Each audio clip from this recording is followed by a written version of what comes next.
Hi friends, ఈ రోజు మనకి ఫిల్మ్ న్యూస్ లో NBK 109 చిత్రం డాకు మహారాజ్ చిత్రంలో నందమూరి బాలకృష్ణ రెమ్యూనరేషన్ ఎంత అన్న విషయాన్ని స్పష్టంగా మీకు నేను తెలియజేస్తున్నాను.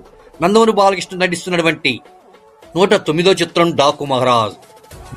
బ్లాక్ బాస్టర్ డైరెక్టర్ గా పేరు గడించినటువంటి డైరెక్టర్ బాబీ కొల్లి ఈ చిత్రాన్ని దర్శకత్వం వహిస్తుండగా, ఈ చిత్రాన్ని సితారా ఎంటర్టైన్మెంట్ బ్యానర్ పై నాగవంశీ నిర్మిస్తున్న సంగతి మనందరికీ తెలుసు.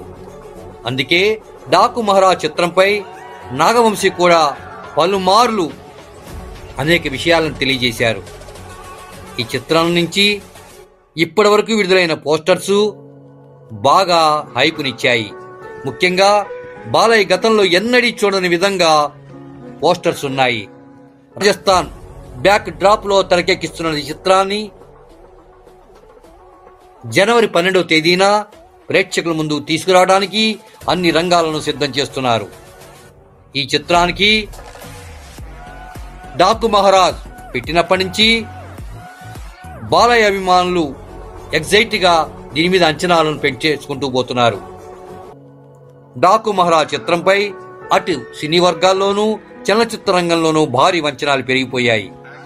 గతంలో అఖండ చిత్రానికి నందమూరి బాలకృష్ణ 15 కోట్లు తీసుకున్నట్లు వార్తలు వచ్చాయి.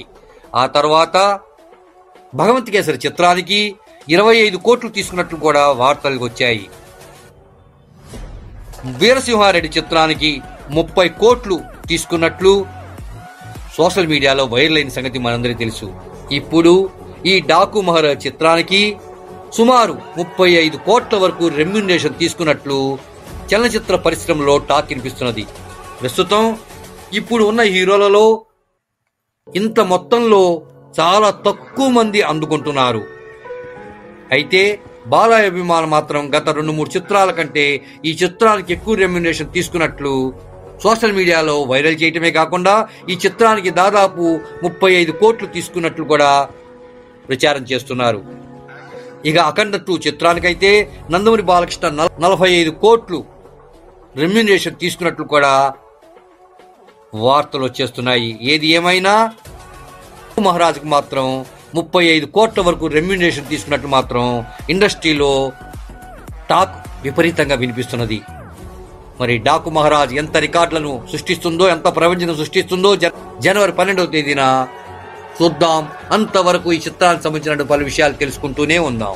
ఇప్పటి వరకు ఎవరైనా మా మహానంది టీవీకి సబ్స్క్రైబ్ చేయకుండా ఉంటే తక్షణమే సబ్స్క్రైబ్ చేసి మమ్మల్ని ఆశీర్వదించవలసిందిగా కోరుకుంటున్నాము.